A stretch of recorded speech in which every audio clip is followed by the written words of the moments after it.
All right, well, obviously I'll start by, talking about and addressing the situation, the change that we're going through, and then hopefully we can move forward onto, a big football game that's coming up and make sure we all get ourselves back into the task we have at hand. So, as you all know, we've made a change, and Coach Longo will no longer be our offensive coordinator and be with us. This is not an easy thing. Obviously, you guys all understand that. This is a very tough decision. And it's even, one of those things that's incredibly tough, not on everybody involved, but I think first and foremost for Phil and obviously his family too. So out of respect for them, I probably won't go as deep, but just so you know, on Sunday, I had made a decision to what we needed to do, and then, came in, obviously had a conversation with Phil, and pretty much decided that we needed to do it now. And this is never something I ever envisioned doing or wanted to do, and especially doing it when there's still games to be played in a season.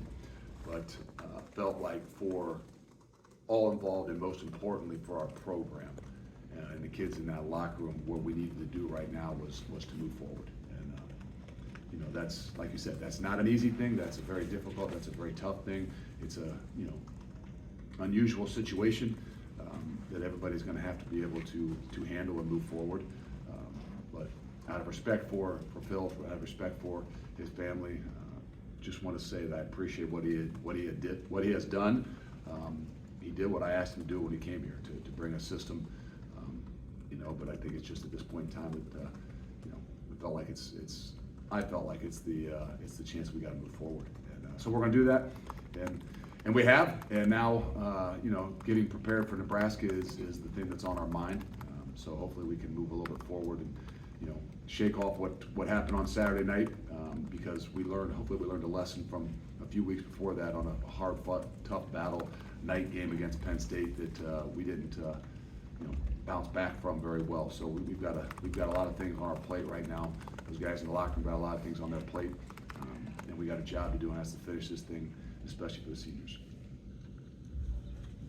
Jesse, go ahead. Luke, how much, if at all, did you consider keeping Phil on, given that backup quarterback either started or played meaningful snaps in 12 of his 20 games? Yeah, it's a really tough situation, right? I mean, we've all understand that, we've seen that.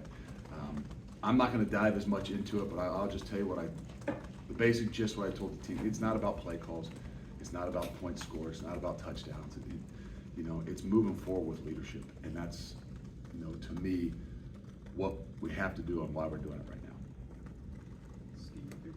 Yes, and then we'll go Cole.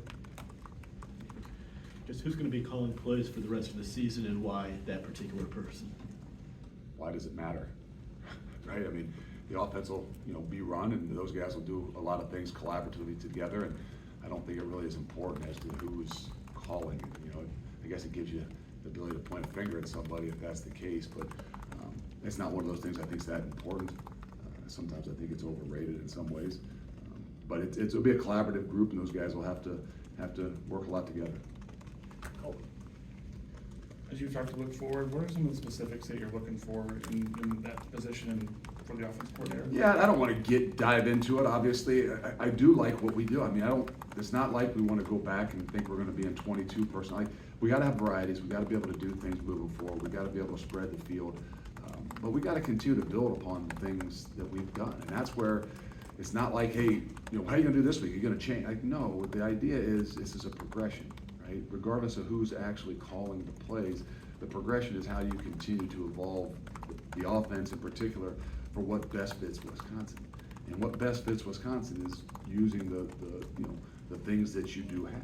And I don't think that means you deviate from a ton of different things that we've done, but we know that we got to continue to grow and progress and be multiple in what we're doing. And it won't change this week or next week or that much different as we move forward. Mark in front. I guess similarly, I'm wondering, now that you've been here almost 2 seasons, what maybe have you learned about coaching about Wisconsin that's maybe affected, the vision of what kind of offense you think can be successful here? I don't know that there's specifically anything. I mean, again, it's not like, okay, well, you play in cold weather, so you can only do, I think it was pretty nice on Saturday night, right? I mean, the second to last week, third to last week of the season, and still got good weather. I don't think that there's anything in particular that say, well, you got to do this at Wisconsin, you got to do this at Nebraska, you can do this if you're UCLA or USC. Like, I think we do understand and recognize where the strength of our program is, and that's on the offensive line. And we got to continue to build upon what that is and moving forward. That won't change, shouldn't change, and wherever I've been, I wouldn't want it to change. So I don't know if there's anything specific on just, hey, okay, well, this is more fit for Wisconsin and this is more fit for someplace else. It's how do you evolve, how do you grow, and how do you continue to, like I said, evolve in what you're doing. So it's not staying the same, it's not going backwards, it's always got to be evolving. Jake, on your left. So Luke, Phil coached the quarterbacks. How is that position going to be determined in terms of who's going to be mentoring the quarterbacks going We're forward? getting closer towards working towards Nebraska talk. Kenny Guyton will be with the quarterbacks. We'll kind of lump those guys together with the quarterbacks and wide receivers. We've got some other guys who'll be able to help in that way too. But it'll be a little bit more of a natural thing where those guys will be together with the quarterbacks and wide receivers. And Kenny Guyton, who obviously has played and coached some quarterbacks, is going to be a guy that's kind of running that room. Jesse. A decision like this obviously has ramifications in a number of ways. Is there value in doing this at this time with regard to recruiting, early signing period coming up, or transfer portal, anything of that nature? No, again, you overlook the most important thing. It's the guys in that locker room. It's the program and things like that. So you hope that those things don't come into the decisions that you're making, right? I said that I had an idea that we were going to go another direction. How soon, how fast were we going to do it? That was not a decision that I had completely made up my mind on Sunday just yet. But felt like whether it was visiting with Phil and things like that this was what we needed to do now. But it doesn't have any bearing like they do with some of the head coaches. Like, well, we got to do this now so that we can get into recruiting and get into that's not that doesn't come into the factor. Try to leave it out of the fact, to be honest with you. You think first and foremost about your program, the kids in that locker room, but there's a part of you that thinks about the guys involved in their families as well. Jim. This is sort of a Nebraska question, and you not admitting who's going to call plays makes it more difficult, but how do you sell to your players that this is the best chance to get them to win a game on Saturday? I'm not sure what you mean by how do I sell Well, the players. Because you don't They have don't a lot know of who's guys calling on the your, plays? No, you don't have a lot of guys on your staff that have play calling experience. So assuming somebody that's doing it So is not. how much homework have we all, there's a bunch of guys that have play calling experience. I'm not sure. I got some play calling experience. I did Offensive? 5th grade, 7th grade, right out of college there for a little while. Sometimes I think we do get it overblown, like, well, who's the guy calling? But I called it for, I don't want to get into this, but I called it for a lot of years as a defensive guy at Ohio State when nobody really knew who was calling the play, who was calling the defense. Well, I don't know, it doesn't matter, right? I mean, we had a bunch of co-coordinators, we had, so to speak, who was, you didn't get involved in it. Every time I was asked at a press conference, hey, by the way, who calls the defense? Why does that matter, right? So that you have somebody to, kind of point at. And I knew, deep down, I knew who was calling it. And I've always kind of had that philosophy, so I don't know that it matters. I think our kids understand what the situation is. I do believe that they, they've got a great mindset. They've got a positive, feel about what it is that's going on. But again, we got to go out and see that too, right? I understand what you're asking.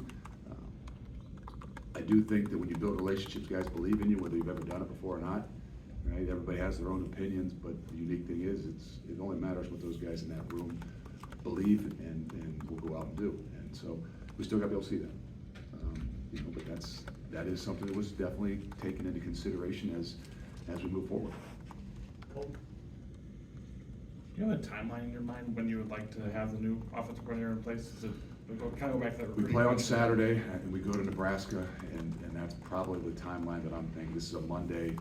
Tuesday's practice is coming up in less than in 25 hours. So right now that's where my timeline is. It's Tuesday, Wednesday, Thursday. But don't think I'm not naive to making sure that the program's the number one thing that's we're making sure that we're taken care of. And so we're going to worry about 2:30 on Saturday right now, and the rest of the timelines will probably just be in the back of my head. Steve? Will Braden remain the starting quarterback for Saturday? Yeah, never a doubt. You know, I don't know what else the idea is, right? I mean, like, we all have to, you know, put some pressure on different people, and you know, again, Braden's had a lot on his plate. He's got to continue to grow and get better, and he knows that. And we're going to give a better opportunity to be able to do that. Jesse? Rachel, you think the players have been pretty positive in general. Do you worry about morale with this group that has tried to get up for a lot of big games, it hasn't happened, and now have to go through this? No, I don't. I think that sometimes, you know, we overblow what that is. I think the getting over what happened on Saturday night, getting over that gut punch, getting over the emotions of that stuff, that weighs a lot harder and a lot more on it. You know, I do believe that we've always done this thing. I don't care whether it's defense. I don't care if it's me. You know, I think maybe that was one of those issues that it was not as good as where we wanted it offensively, that it was more about an individual. Like, that's what the program is. It's complementary ball. It's so much everybody rely upon each other that any one person shouldn't matter all that much. And I know that's, you know, everybody, it's hard to say, well, look, they're the coordinator, and they're like, I hope that it wouldn't be that much different if somebody else was calling the plays on offense or on defense. That's my vision for what I want the program to grow. There's things you want to grow as in your locker room. There's things you want to grow on your football field. There's things I want to grow in the coaching staff. And to me, that everybody believes and is going in the same direction, that if you had the opportunity to call it, maybe it'll be a little bit different. If somebody else had the chance to call the defense, well, maybe in certain situations they call something a little bit different. Maybe they blitz a little bit more. But the general idea is we're all doing the same things, believing in the same things. And it shouldn't matter quite as much if we prepare and do the things we need to do about who's actually making and has the final say. Time for a couple more. Evan? Coach, I know he didn't get credited for the sack on Saturday, I think, but the play that Xavier made against Oregon, where maybe send them on a corner blitz, and you see oftentimes even the most experienced players will over pursue that and get put on skates. Is that kind of an example of a wild play? Yeah, I think we said it maybe after the game. It was a very, very disciplined, heads-up, savvy play for a very young kid. And, you know, that's a guy that only played like 7 snaps defensively in the game. And to have one of those be one of those snaps where everybody wants to be the corner blitz, right? There's a lot of times they don't block the corner blitz, so you just pin your ears back and you go, you know, go make a play, right? And you forget about, wow, that's a pretty elusive guy back there. That's a guy that's, you know, as good as there is in the league, and to be able to process all those things in a short amount of time and the amount of plays that he played, it's even more impressive as I go back and watch it. Cole? Luke, you cut down your defensive line rotation on Saturday for probably the first time this season. Was that just because of how those guys were playing, or is that something you want to see going forward? Do you have the defensive line rotation? It was Neal, Barton, Hills, and then a little bit of Dillon, and then How many plays, you know? it was like 50 for Hills, and then like 30, 30, and 12. You did. Well, I mean, there was the the rest of the season has been 6 to 7 Okay. guys. I was wondering if there was. No, I mean, we want to be able to play 5 and maybe 6. Obviously, the game was the way it was. I can tell you this, that Dylan Johnson played 12 snaps, you're right. You counted them up right. Going back at it, I probably would say I wish he maybe played 20, 25, and he is progressing, and he's coming on. He did a really good job, and that's going to give us a better chance, hopefully, to maybe not have Elijah Hills play 50 snaps and Ben Barton play 49, and Kurt Neal play 45. We need to try to balance that thing out a little bit better. So hopefully we can get Brandon Lane involved a little bit more into that rotation, and definitely rely upon Dylan a little bit more as well. But the idea is we want to be able to play 6 guys. We're just probably not there just right now. Take 3 more. Mark, Zach, Jake. Along the lines of the defense, just kind of want to get your thoughts on, you know, how the state of the state of that unit. How do you feel about that group? You know, given what you saw against Oregon, obviously Penn State, Iowa was a tough game, but what's the state of the defense in your mind? I mean, I think they're continuing to grow. I think they're continuing to find ways to get better. You know, I think that what we always tell ourselves is we're not going to pat ourselves on the back. Our job is to outplay the other team's defense, and that's the motivating thing that you gotta be able to do. When you go and you play against a great defense on the other side, you know there's that much more of a challenge for you. And so, we don't really with a few weeks left in the season, we don't look at the state of the union and where we're at. We just always look at day to day and how do we continue to push our guys to get better. You know, and then sometimes later in the year, that means, do you have a good enough rotation? Are you able to, how do you do a Tuesday practice and a Wednesday practice so that your best is on Saturday? And that's where I think we're figuring out what's that best fit for that group of guys as we get into these last few weeks of the season. Zach, and then Jake. Luke, with how this played out with Phil, do you have any hesitation moving forward with hiring somebody that you haven't worked with before? Back to square one. That's not something that I'm worried about right now, to be honest with you. I had a relationship with him. I'm not saying it didn't work. As far as a relationship wise, it's just, the ability to adapt and do some other things is where we got to make sure we're on the same page. And, but that's not something I'm concerned right now with. I haven't been a lot of places. I mean, that's probably the toughest thing, that someone would say that I have in my, being at one place for so long and then being at another place for, the amount of time that you were with not a whole lot of turnover in some of those positions. You don't get to work with a lot of people. You don't get to know a lot of people. But I also think that that's what's important to me. And, I can tell you this, it'll be the right one, the right person. Last one, Jake. Perhaps I was gonna ask a recruiting question because it's 2 weeks out from the early signing period right now, but just even with what's happened this weekend, Yep. just what is the messaging for recruits as this early signing period is coming forth, but also now with an offensive coordinator search, what's the message to those that are projected even to play on offense? I don't know if we said an offensive coordinator search, but I think that's the philosophy of the whole program is, do you believe and trust in who we are and what we do? I know it's a little bit more difficult if, you're in a position where you're not sure who your coach is gonna be. But a lot of that is the belief in what it is that we're doing as a whole, from the leadership from the very top moving forward. That's why when you ask, are you guys gonna be that much different? No, it's gonna be a progression. Right? It's going to be the opportunity of what we've done in 2 years to continue to grow, offensively, and to continue to grow defensively. Who that is and who's in charge, so to speak, it'll be a little bit different.